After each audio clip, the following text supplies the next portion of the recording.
अगर जिंदगी कैसी चल रही है इस पर गौर नहीं करोगे तो कुछ नहीं जान पाओगे। यही सोचते रहोगे कि मैं तो बिल्कुल निडर हूं, जैसे थोड़ी देर पहले सोच रहे थे मैं बिल्कुल ज्ञानी हूं।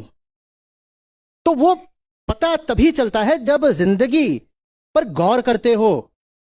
मान्यताएं एक बात है, बाहर से ली सूचना एक बात है, और जो सचमुच सामने यथार्थ तथ्य है वो बिल्कुल अलग बात होती है। उसी से संपर्क बनाने को ज्ञान कहते हैं।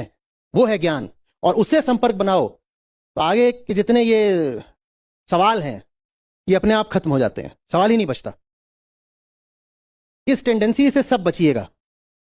ये जो टेंडेंसी होती है ना कि गीता में कृष्ण ने कहा है कि अपने कर्म करो और फल की चिंता मत करो।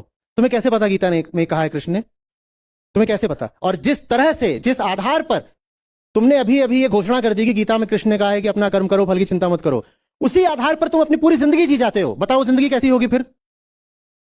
सुनी सुनाई बात जिसमें मैंने जान नहीं लगाई, मैंने दिल नहीं लगाया, मैंने कोई मौलिक जिज्ञासा नहीं करी। कहीं से मैंने कुछ सुन लिया और मैं सोच रहा हूं कि उधर सुन लिया उधर। आलस है, आतमसा है, ये आलस है ना कि सुन तो लिया। ये भगवत गीता क्या है? उसकी दुनिया में सिर्फ 2 कॉपीज हैं, जिसमें से एक ग्रीनलैंड में और एक अलास्का में है। ऐसा है क्या? ये आपको जांचने में कितना समय लगता है कि भगवत गीता में सचमुच क्या लिखा हुआ है? कितना समय लगता है? और यही नहीं है, आप तो एक विश्वविद्यालय में हो जहां पर अच्छे खासे संस्कृत विभाग है।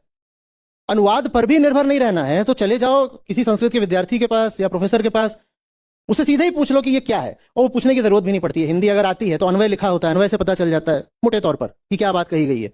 पर हम उतना भी नहीं जांचते। फिल्मों में, टीवी में, समाज में, गली नुक्कड़ चौराहे में जो चल रही है औसत दर्जे की बातचीत, हमारे लिए वही ज्ञान है।